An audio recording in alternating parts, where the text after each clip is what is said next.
Throwback this week is the original Disney Beauty and the Beast. Came out November 22nd, 1991. Haven't watched it in a few years, so getting to watch it now that I'm a bit older, a bit wiser, you pick up on some new things. Movie is still a lot of fun. It holds your interest from start to finish. The characters are very well developed, very well written, especially the Beast. Dude, this guy needs to go to anger management stat. Every other scene, he's snarling, he's growling, he's upset, he's huffing around, he's banging on the doors, and then he'll have his moment of like a reality check, like when the little appliances tell him to, hey, ask her out to dinner. He's like, you'll join me for dinner. Gently. He's taking the advice, he's processing it, but he's very angry.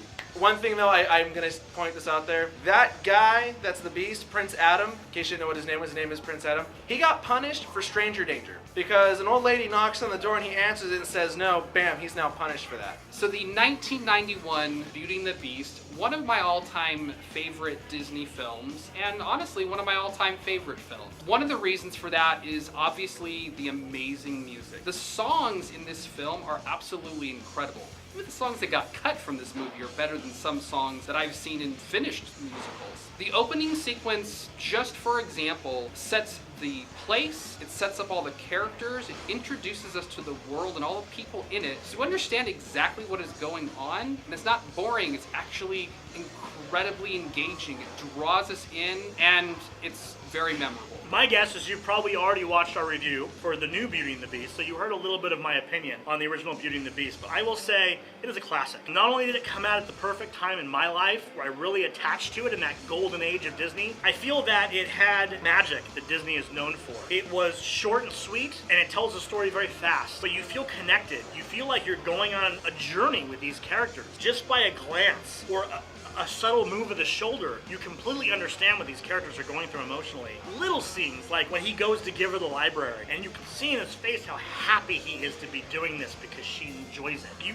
like it, it makes you smile. You physically smile watching the movie because of that happiness that exudes from those characters, the way they were animated and drawn, etc. The songs for this one, you find yourself singing along with them. Like even the original Beauty and the Beast, I was kind of singing it. The Gaston song, I'm kind of humming it. And then I noticed Disney has a unique way on every of their hand-drawn movies. When the bad guys have like their song, you're like fully into it. Like, let's kill the Beast, you're like, this is kind of dark and heavy. With Pocahontas, when they're doing the savages, you're like, this is dark and heavy. Even Scar and Lion King, his whole plotting to kill the king. Disney has such a way where you're kind of like, that's a bit dark, but I want to see this. This is very well done. The characters are well designed. The castle denizens, all of the furniture and dishes and silverware that come to life are just a joy to look at. They're voiced just perfectly. Maybe a little broad, but that's kind of what makes it stick.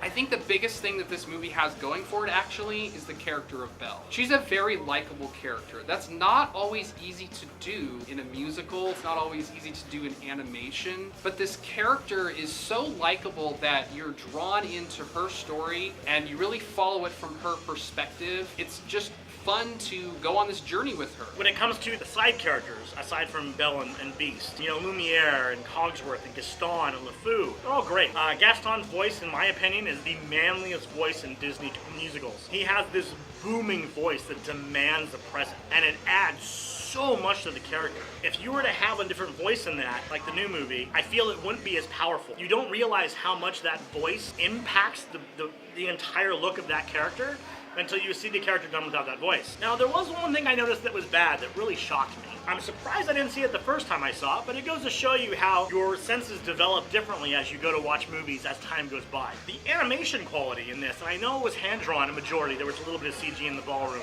It was weird at points. There are parts where Bella's walking and Bella's moving and her face looks weird. I actually turned to my girlfriend, I was watching the movie with, and I'm all, does she look weird to you? Does that animation work? And I rewound it a little bit. So I did notice some hiccups in the animation, and it wasn't perfect, but I think I'm just getting used to the world of CG and how it's easier now to flow everything together perfectly. Doesn't take away from the quality of the movie. The movie is still extra enjoyable, and I would say one of the greatest romances of all time. In case anybody doesn't say it, the only anime like CG thing was the ballroom scene where they're doing the Phantasmo blue suit, yellow gown. Everything else in there is hand-drawn. The messages in the film are good. The themes are strong. Mainly, you can't judge a person by their exterior appearance. It's what's inside that matters. Easy to say, not always easy to do, but the film really shows us that and why it's important. I would say my only real downside is we have the overly broad asylum keeper that seems to be thinking he's gonna be the villain of this movie.